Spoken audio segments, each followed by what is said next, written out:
Good evening, Richmond County. Welcome to your Friday edition of Live at 5. I'm Charlie Melvin, and we're at site with Connie Kelly of the Richmond County Board of Elections. As everyone knows, this is going to be an interesting election cycle. COVID-19 has changed quite a lot of things, and so a lot of our readers have some questions for you and how this will affect and what they can expect and how they can vote. Okay. So our first question is, how has COVID-19 changed Richmond County's election process?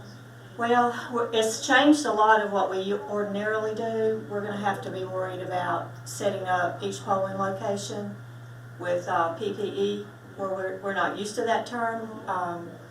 The state is providing funds, or it's actually federal funds, to help us offset the cost, because these were not things that were budgeted for our department this year. We're going to have hand sanitizing stations, sneeze guards. A sneeze guard, if you're not familiar with it, it would protect the voter standing and the person sitting, helping them at the check-in station or the ballot station. It'll have a slot, something like this, so that we can get our paperwork back and forth between us and the voter. We'll have face masks offered. They're not required for voters, but they will be required for our staff. This is something new for election workers because they're not used to, having a mask on for 12 or 13 or more hours at a time. So that's going to be different. We've lost some people, not as many as some counties. We've been very fortunate, but some of our precinct officials have decided to opt out for concerns with COVID. We will also have limited access to the polling place. Everything's going to have to be 6 feet apart, so you won't be able to have as many people inside waiting, to be processed. So some of our locations, like Cooperative Extension, is our main early voting site. It's relatively small when you're talking about social distancing. So we're going to still continue to keep that site because, as far as I can see in the near future, it'll continue to be our in lieu of the office site. We didn't want voters to be confused about that, so we're still going to keep that site. In addition, we're going to use the gym at Browder Park, which will accommodate a larger amount of people at the time. Just having to have more people working to do little things like monitor the lines, cleaning out booths. We've got to worry about sanitation, making sure that we have enough staff to help with curbside voting, and just, there's a lot that's on the horizon for us. So you answered one of my questions about in-person options in November, but are there any limitations of who can use that in-person voting option? You're talking about the early voting? Or any voting that's in person? Anybody can early vote or wait till election day. Yeah. In North Carolina, there's actually 3 options. Okay. You can vote absentee by mail. That's what's going on right now. A lot of people are calling that mail-in balloting, but North Carolina has not adopted mail-in balloting. We do what's called absentee voting, and it's absentee by mail. It requires an absentee request form generated by the voter or the voter's near relative. You will never see North Carolina mail out ballots at random without the request form being valid. There are checks and balances to that process as well. Then you have early voting, which starts October the 15th and goes through October the 31st. That's where people don't want to wait till election day, but they want to go in person somewhere to vote. That's been popular since 2000. And like I said, we have 4 sites this time.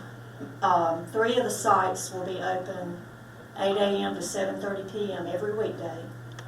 We'll be open every Saturday and one Sunday for voting. So do you expect requests for absentee ballots to increase? They have tremendously. Right now, we're processing today, trying to get out 1,200 absentee ballots in the mail. That's the biggest quantity I've ever seen since my time here throughout the whole election period. So to have 1,200 right now at this point is pretty high. So another question is, who's eligible to vote in this election? All citizens of Richmond County that are registered to vote that are qualified through being 18 years of age by election day. They're not a current felon.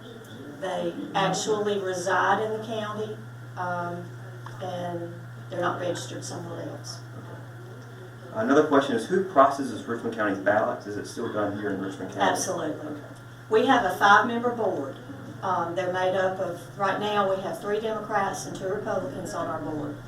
And for 5 Tuesdays prior to Election Day, our board meets here in the office, and every absentee ballot that we've received gets processed at that meeting. They'll look them over, make sure everything is intact. That is, the voter signed, the voter obtained a witness, the witness information is valid, and then if everything agrees, the board has to unanimously approve those ballots. And if they are approved, then we will have a machine set up that each meeting will insert ballots in, but the tally won't come until Election Day. Now, a question that you've answered somewhat and that's on a lot of people's mind is, so many are concerned with security surrounding mail-in ballots, or absentee ballots in this case.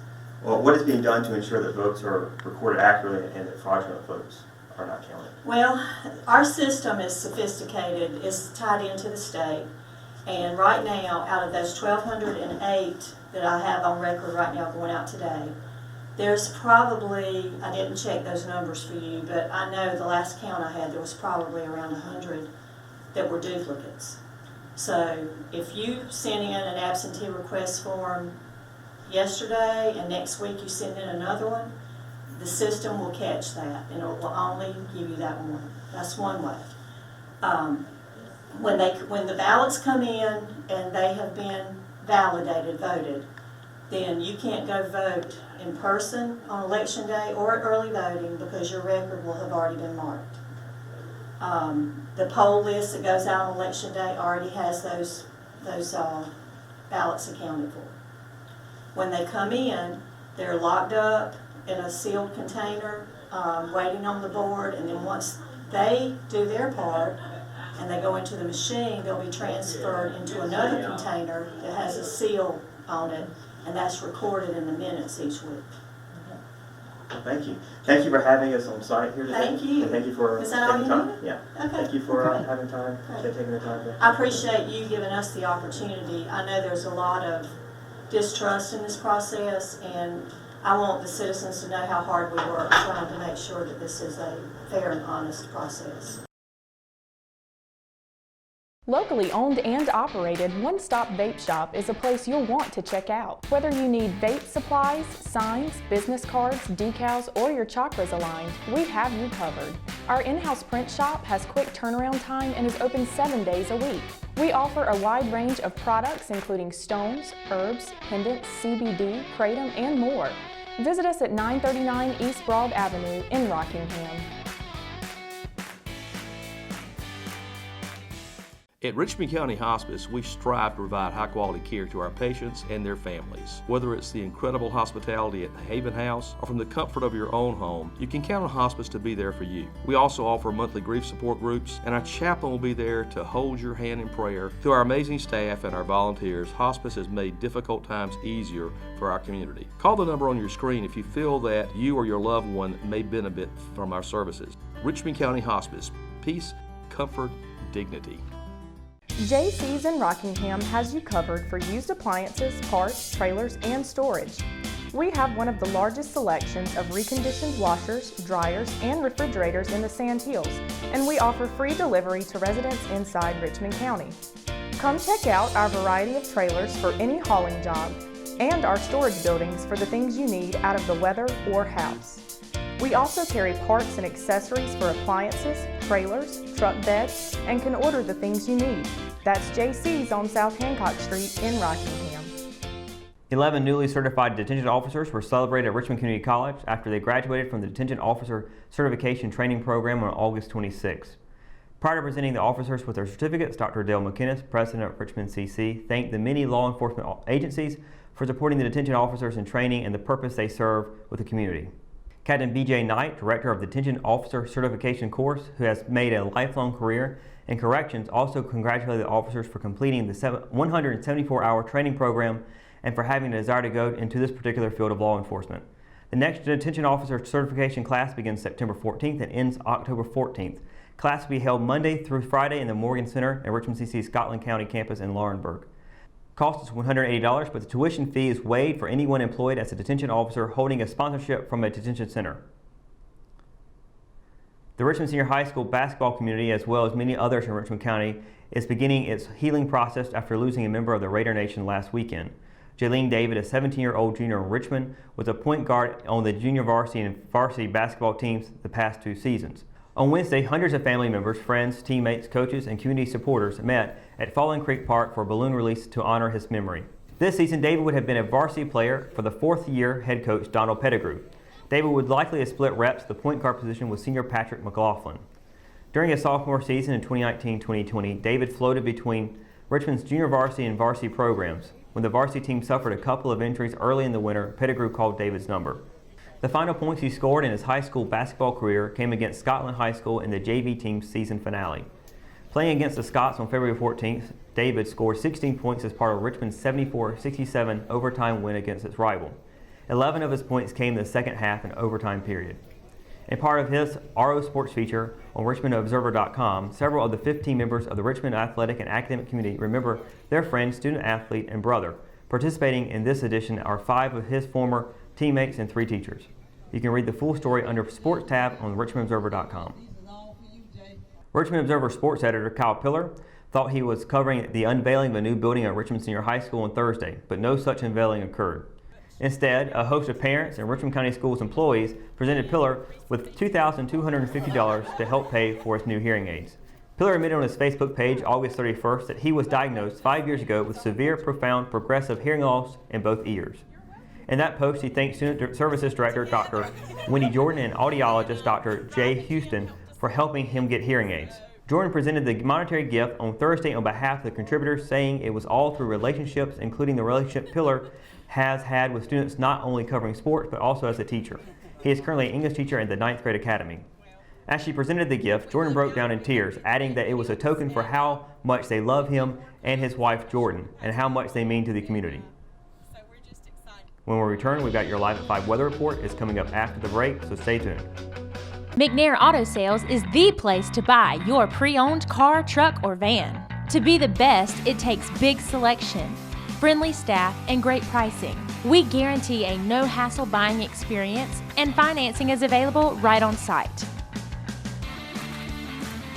So come see us today. We're located at 1026 East Broad Avenue in Rockingham. And remember, with over 40 years of experience, you know McNair is the name you can trust. Are you spending your money paying tuition and fees to a large university just to have your college student take the general education courses online? Come to Richmond Community College, where your student will have local instructors, free tutoring, and access to services. Our transfer classes are acceptable at every university in North Carolina. We offer a clean, safe atmosphere specializing in individual student attention and small classes at a fraction of the cost.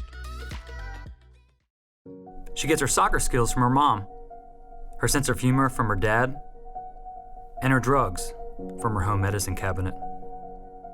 Over half of misused medication comes from family and friends. Talk to your children about the dangers of prescription drug misuse. Secure your medication, take regular inventory to ensure nothing is missing, and properly dispose of expired or unused medication. Be aware. Don't share. Lock your meds. Your Live at 5 weather report is brought to you by Sunset Slush of Richmond County, located here in downtown Rockingham. Happy Friday, everybody. We have made it to the end of the work week, and what a week it has been. Nothing but sunshine and clouds. Really can't complain about it too much, although we have had a lot of hot weather along the way, but as we got into today, we have seen temperatures have kind of dropped off just a little bit. We are still seeing some really warm temperatures tonight. We're looking at 7 o'clock, 87 degrees. 9 o'clock, though, it drops down very quickly down to 80 degrees. Partly cloudy skies for this evening. Sunset's going to be at 7:40 p.m. and there'll be that moon and full all once again tonight. Looking at tomorrow, though, clouds will dominate the skies tomorrow. Really not a whole lot of sunshine among the clouds, but nonetheless there will be some poking through there. But we are seeing a lot cooler temperatures than what we saw in the past couple of days throughout the week. So Saturday is looking really nice with mid 80 degree weather. Fayetteville, high of 84, low of 66. Rayford, high of 83, low of 64. Down in Lumberton, high of 87 and a low of 69. Over in Laurinburg, it'll be a high of 85 and a low of 67. Up in Moore County, it'll be a high of 83 and a low of 62. LRB, high of 83, low of 64. Rockingham and Hamlet will be seeing a high of 83 and a low of 65. Bennettsville, high of 85, low of 67. And across the PD in Waysboro will be seeing a high of 83 and a low of 64. Now looking at the 7-day forecast, those 80 degree temperatures will continue throughout the next several days. Saturday, high of 83, low of 65 with mostly cloudy skies. On Sunday, partly cloudy skies, high of 83, low of 62. Can't really complain about the next couple of days either, with Monday seeing partly cloudy skies once again, high of 86, low of 66. And then on Tuesday, a high of 85, low of 72, with a 30% chance of showers. Most likely not going to be happening, but we will be seeing 50% chances on Wednesday. It'll be a high of 83, low of 73. And then over on Thursday with a 50% chance once again for the afternoon, but for the evening it'll be a 30% chance, high of 83 and a low of 72. Over on Friday, we'll be seeing a high of 83 and a low of 69 with partly cloudy skies to wrap up the 7-day forecast for today. And as you can see, we're going to be seeing a lot of pretty decent weather, I would say. A little bit of rain mixed in. We haven't had rain for quite some time. I'm pretty sure it's getting close to about 7 days now already, so a full week without any real rain falling. But we should be seeing a little bit of that coming up in the middle of next week. But that is going to do it for tonight's edition of Live at 5. Of course, for the latest news, sports, and events happening in Richmond County, you can always visit richmondobserver.com, or you can download the free RO app for your mobile devices. For the Live at 5 crew, I'm Russell Carter. Thanks for watching, and we'll see you on Monday. Good night, Richmond County.